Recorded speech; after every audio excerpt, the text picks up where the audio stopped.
People are back to misunderstanding my poems. Some of them I believe intentionally. I try to write my poems as clearly as possible now so people do not misunderstand them. But it seems the people that have been trying to portray me as Muslim are trying to make it seem like I'm a religious extremist. No. My mother was criticizing me and said, God will judge me. I think because I'm persisting so hard for 10 years, and, she thinks you need to accept the will of God. And I think, the Creator created us to stand for the truth. And, humans are the ones that created the massive deceptions that exist on Earth. So I'm not saying I'm a religious fanatic. I'm saying that my mother is a hard right Republican Christian. Maybe not hard right Republican, but she is a Republican devout Christian. I am a deist. I believe in a creator of the universe. I've expressed this many times. I do not know what Muslims believe. I have never had any connection to any Muslims. I don't know what they believe. I don't take their side in anything. I am a deist. I am for religious freedom as the United States Constitution supports. I don't do anything in the for religion. I do it for truth. Truth, what the truth is, people, the thing that is important for us to have for anything to make sense. That's what I'm saying. I'm not saying I'm standing for some religious fanaticism. I don't go around, just doing crazy things for that. I stand for the truth, which I think the Creator of the universe gave us everywhere. The Creator of the universe didn't invent deception. There are a lot of things we cannot understand because it's very complex and it's hard for our 5 or 6 senses to understand it.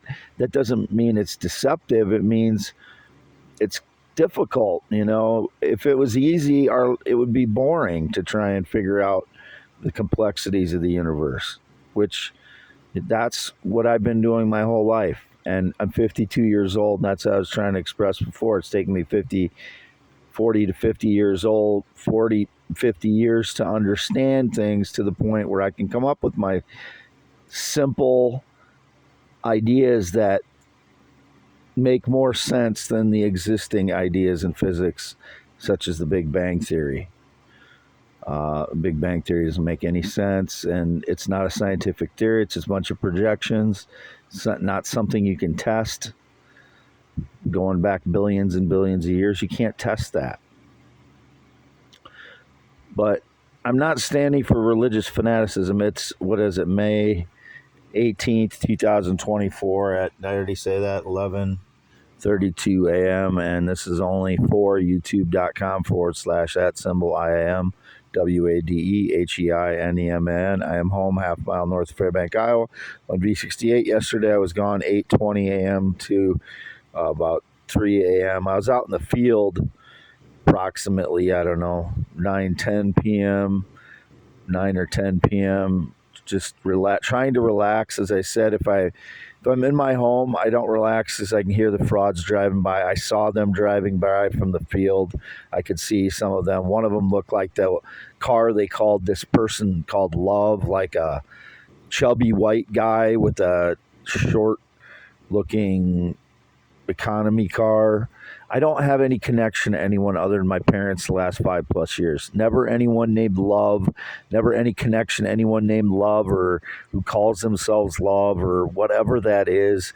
I have no romance, no date, no romance, no relationship for 9 years. I'm not hiding anything. There is no pact for me to stay quiet about something that was indicated. That's just a last-ditch, desperate effort of a fraud to claim that that's the only thing they could cling to. Is there some, whether they say it was humor, something was I was doing it for humor. I was doing it for somebody else. Everything I do is to get the truth out about my life. I don't represent anyone else. No one represents me ever. I never represented anyone else. It is just me, Wade Allen Heineman, 52 years old. I type every post that I on every X account and Twitter account I've ever had, x.com/WADES2ND. Those are all my posts. Every single one of them I type. Same thing with x.com/WadeSS. YouTube.com/@ symbol IAM WADEHEINEMAN. This for this channel. That's this audio. YouTube.com/@Wade. Yes, I do not use Facebook in 2024, 2023, or 2022. Never used TikTok in my entire life. I don't use Instagram. I posted a few photos a long time ago now. I haven't even gone on Instagram in the last several months. The only reason I used it to post a few photos that I posted on these accounts. And I don't send anyone pictures. And I don't text anyone other than my mother. And as I said, an inquiry about a mower, and I didn't agree to buy that mower. I inquired and I said, are you available what night? And I didn't confirm that I would buy it. And then there's people trying to portray that I claimed I was going to buy it. No.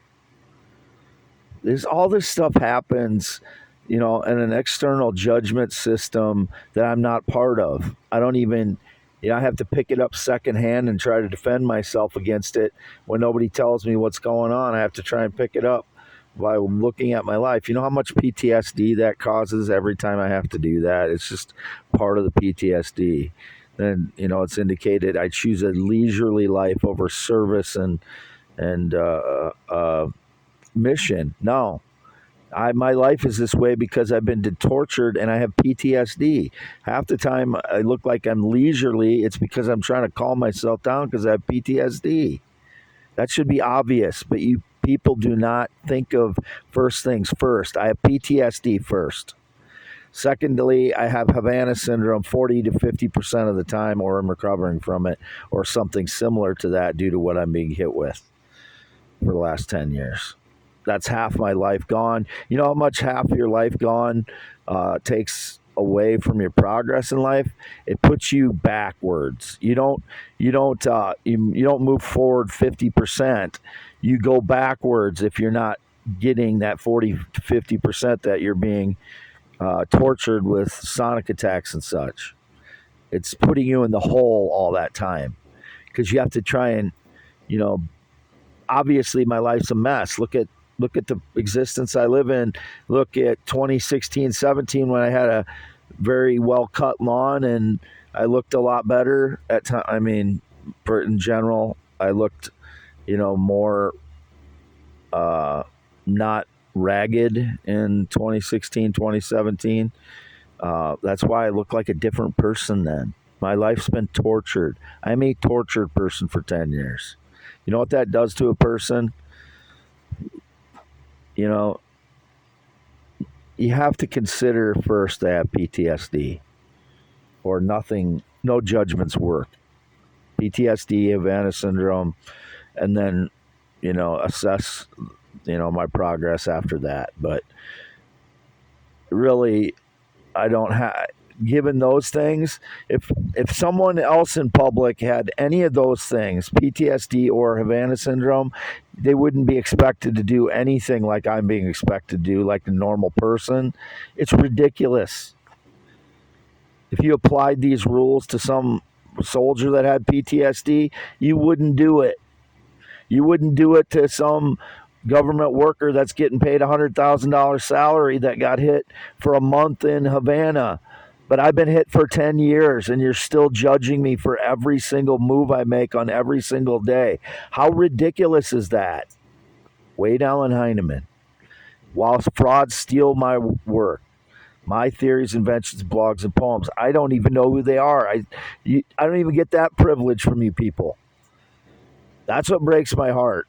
That stuff like that over the last 10 years, that I live in a country that I thought I could be proud of, and nobody will even tell me who's getting me tortured. because they're protecting them, whether they're because they're young or female or different color than me. We're not supposed to be making judgments on color.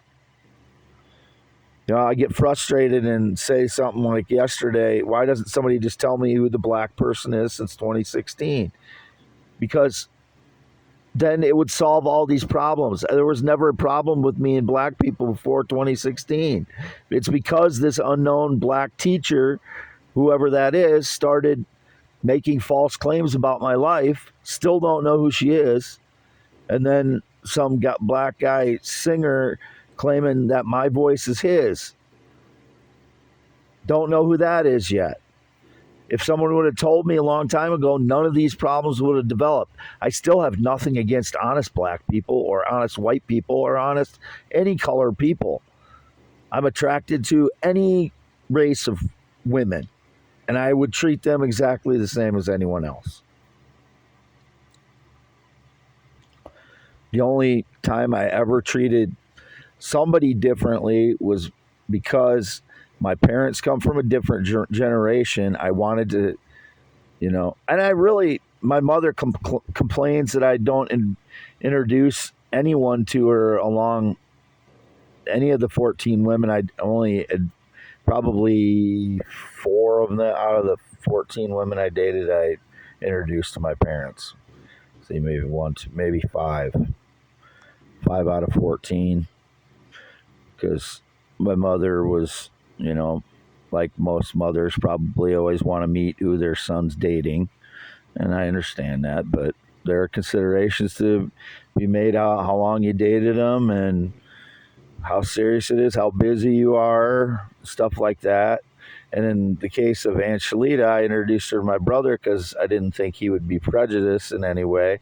And my parents, I wanted to wait because I didn't want there to be, something bad happen. And I probably wouldn't have. My parents, I don't know. It's they're from a different generation, but it's hard. I didn't want anything bad to happen in a meeting with my parents, so I was going to wait, maybe 6 months. If we were dating 6 months, I'd introduce her. But really, there's only been 5 out of 14 that I introduced to my parents anyway, and my mother complained about that all the time. So I don't have a problem with honest black people as much as I don't have a problem with honest white people. It's the deceivers and the frauds I have a problem with. But as I said before, when the only interactions I've had with black people or interactions or significant things happen between me and another race of people, and half of them are bad, or really bad, or indicated really bad, that it disproportionately affects how much I trust a certain race of people. And if I would know who they are, then that would clear that up, and I could go back to assessing people, without that, because I already have PTSD. So this is on top of PTSD. It just causes more PTSD. It's on top of Havana syndrome. My life has become completely unmanageable, and if people can't see that and they're still judging me on a daily basis for what I get done in my home is a complete disaster when I have PTSD, very bad PTSD, Havana syndrome, and they're still judging me every time I leave home that my home is a disaster. Yes. Would you expect someone that has PTSD on top of Havana syndrome 50% of the time for 10 years because of torture, their life would be a disaster? Yes, you would, unless you're completely unreasonable living in fantasy fairyland. So, still here, half mile north of Fairbank, Iowa, on V68. Wade Heineman, 52 years old, born 11/4/71, circumcised 1971, no date, romance relationship in 9 years. Never been with a child, never attracted to a child sexually or romantically, never will be, never tried to view a child, never tried to talk to a child, never tried to interact with a child. I was gone all day, 8:20 a.m. to about 8:20 a.m. May 17th to about 3 a.m. May 18th, but the last 5 hours or more, I was out in the field trying to relax because my home isn't as relaxing as sitting out in a field in my car because of all these things. It's a lot of what looks like leisure to people from the outside is me trying to de-stress. I'm sure there's a lot of people that were in the military have PTSD. Their life looks almost the same as mine. Holing up in their home because they don't want to react to what's out there that's going to cause a reaction by them. And everything in social society causes a reaction in me, or a lot of things do, because it's socially triggered. For people with PTSD, there's a lot of noises out in society, so they hold up and try and stay away from that so they can keep themselves calm and not react to what's going on out there. It's the same thing. And yet I'm still being judged on a daily basis when I have two concurrent things going on.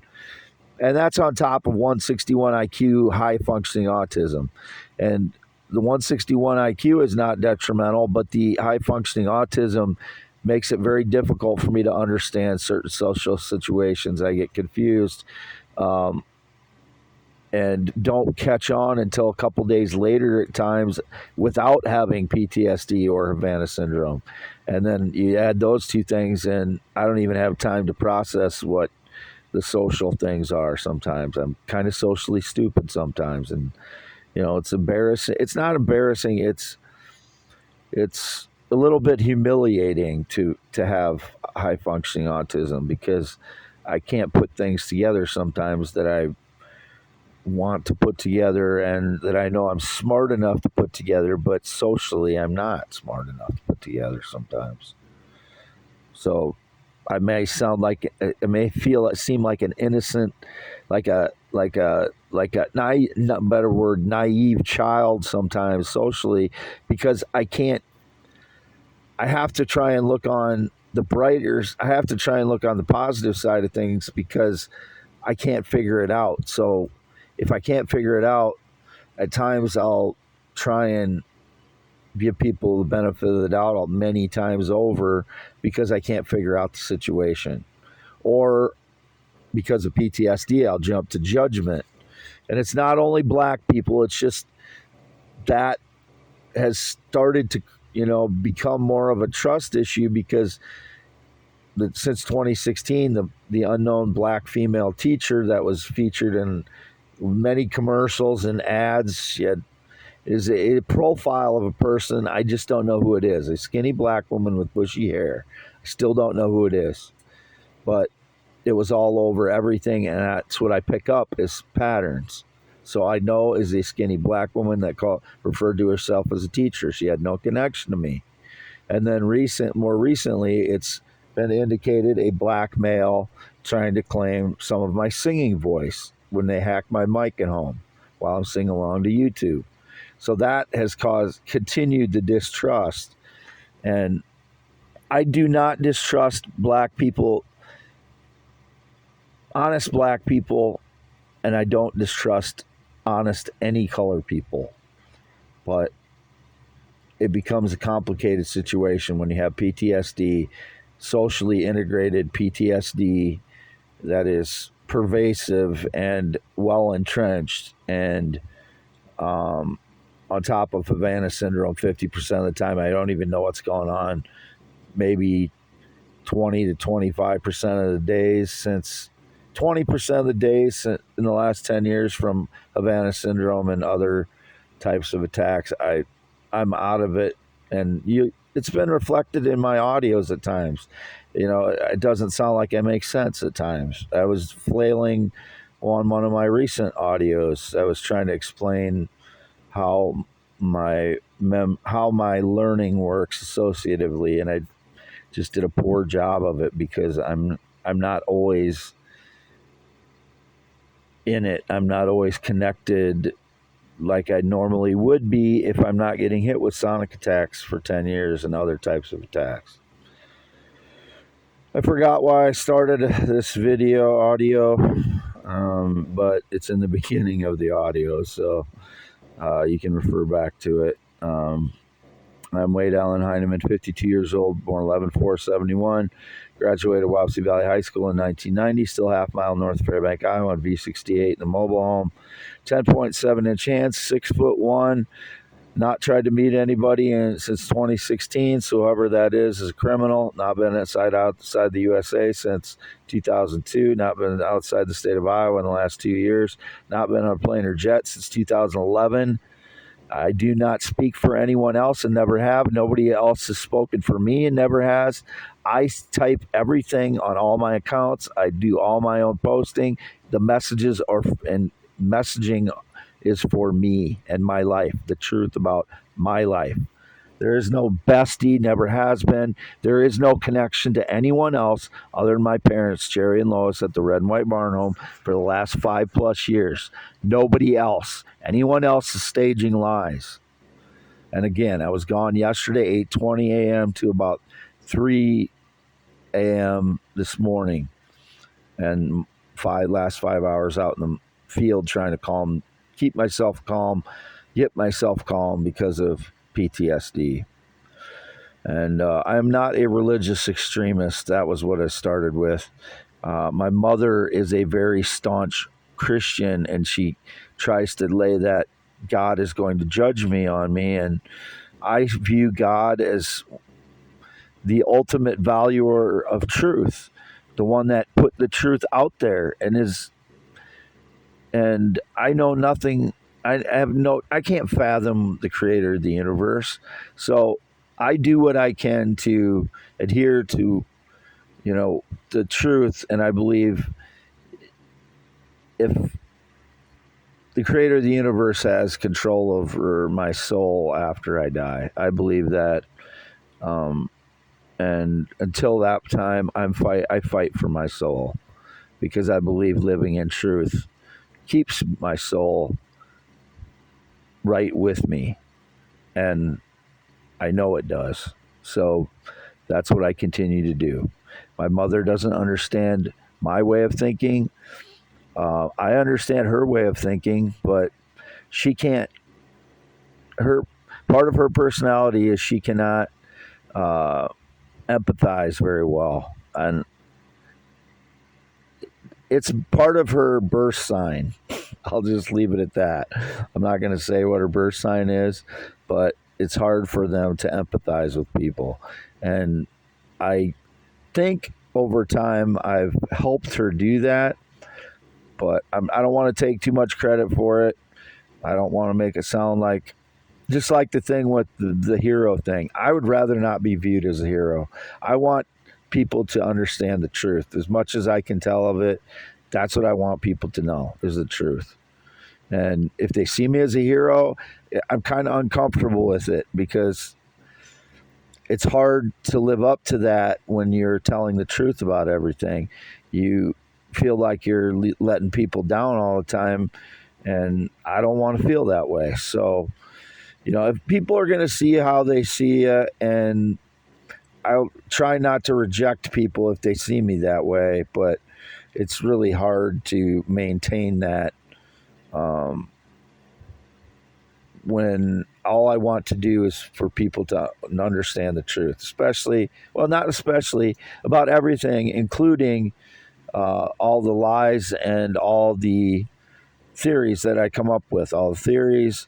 And I hope they understand my poems and I've done a lot of effort to make my poems more accessible and more clear. So if some people appreciate them and get something out of them, I'm glad for that too. And I don't need messages from people about that. I just hope it does. I hope people get something out of my poems. I believe I've learned some things over my lifetime, and I believe I have something to share when I write a poem. Once in a while, one out of about 20, I feel like, why did I write that? But that's part of life. That's a part of having that life humbles you constantly, and that's what I've learned, that you have to try and do your best and let it humble you when you don't come across your best, and I'm trying to do that as best I can. Signing off, May 18th, 2024, 11:53 a.m., half mile north of Fairbank, Iowa, on V68, the mobile home.